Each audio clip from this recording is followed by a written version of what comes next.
Hey, what's going on? I'm Daniel and I want you to win with money. We have a debt problem.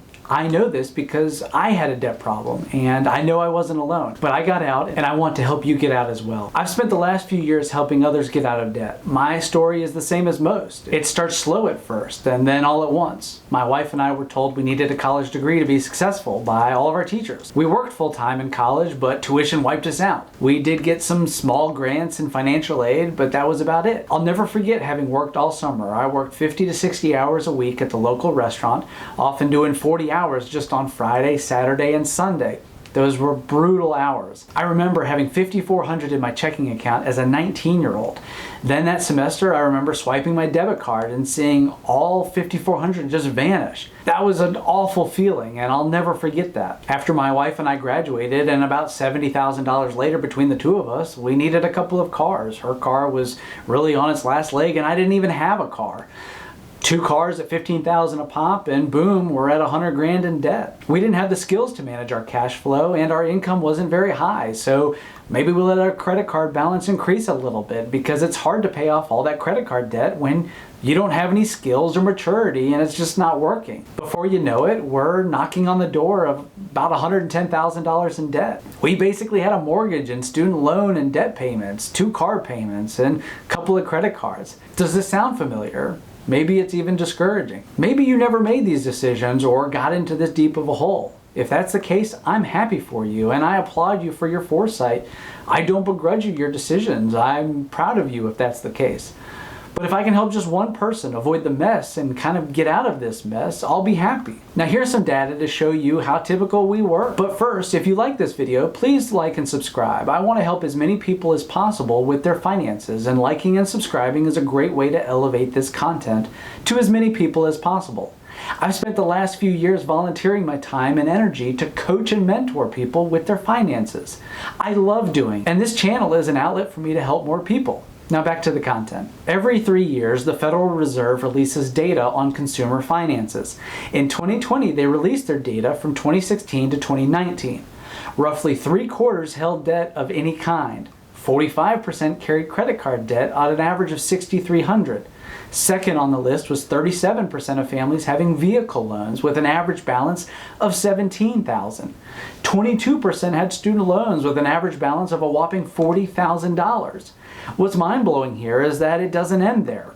16% had other loans with a total average balance of $45,000. I'm guessing that's a combination of medical debt, personal lines of credit, maybe some Best Buy or Ashley Furniture type loans if you've just bought a house. If you add all that up, you're right where we were at over $100,000 in debt. None of this is surprising though. Average tuition and room and board in Virginia, which is where I live, is about 25 grand a year. Recent numbers show the average new car, non-luxury vehicle to be about $45,000. We're just chasing these car prices up and up. Okay, here are the things that can be done to change our financial life forever. Number 1, we can stop getting into debt. I know that's surprising, right? Just stop it. Make up your mind right now that you're done and you're sick and tired of having the garbage hanging over your head. You must act now. You must burn the ships and make up your mind that you're done and you're never going back. If you aren't ready, I can't help you and I'm wasting your time. You must do this. I cannot do it for you. Nobody else will do it for you. But if you want to be out of debt, why else would you have made it this far? I can so vividly remember that feeling of being done with it all. I hated it. You couldn't have made me change my mind at gunpoint. Number 2, we need to get organized. I made a master list of all of my debts, the interest rates, the balances, and the monthly payments. There's a tremendous sense of control and authority that comes with knowing the status of everything. Even if the numbers aren't changed, at least confronting the truth of where you stand can be encouraging. Make this master list and keep it for future reference. I'll link in the description below the Excel spreadsheet that I used. You can use it or work it out by hand. What's fascinating is that what people have in their mind, as far as their monthly payments is concerned, is less than what is actually the case. I remember a few years ago talking with a couple that I was mentoring, and I asked them how much outside of their mortgage they were paying on monthly payments to service their debts.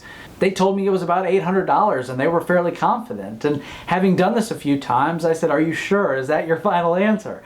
And they were very confident.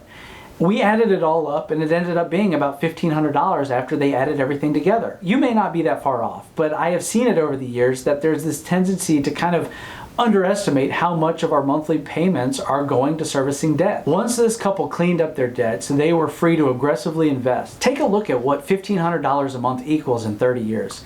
$3.4 million. All that money was going to the banks. Instead, they decided to right the ship, and now they just need to be diligent with their investments, and they'll be multi-millionaires. I'm confident they're going to do it. Number 3, we need to conquer ourselves. I know I had to. Most financial problems are related to behavior problems. Can you say no to a problem? How much junk makes its way into the shopping cart, either in the store or online?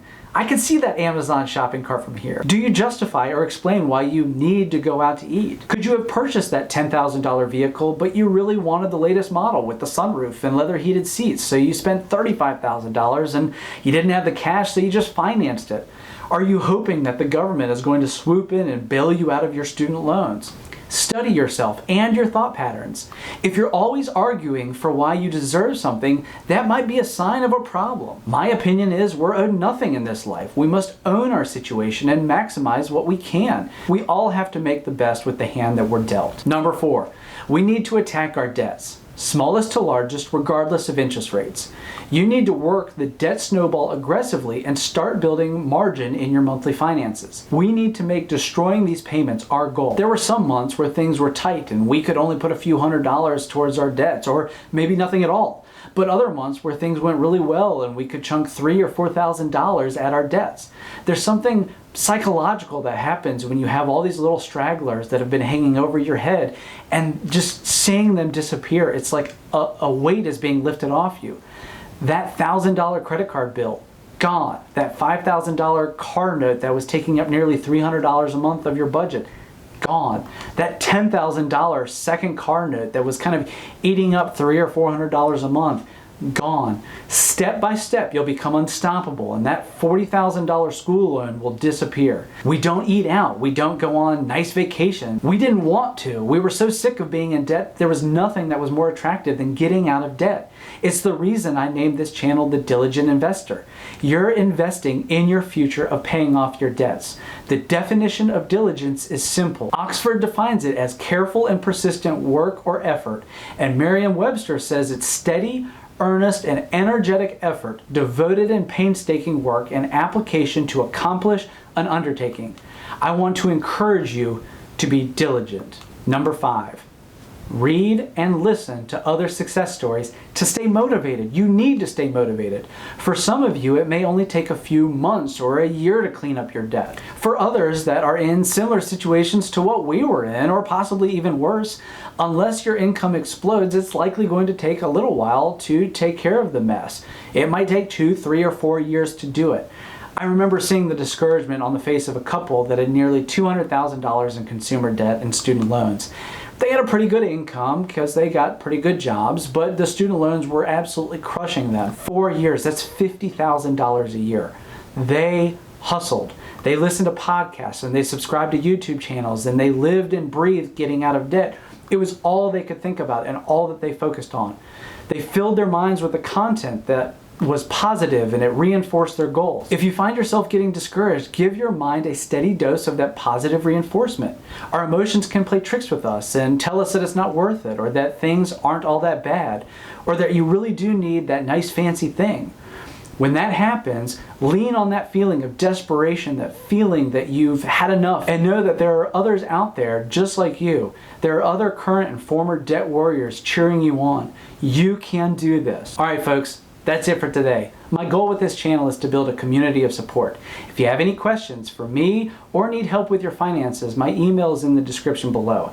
If you have a success story you'd like to share relating to getting out of debt or your handling of debt, please share it in the comments below. Who knows, you might give hope or encouragement to someone who's struggling. Until next time.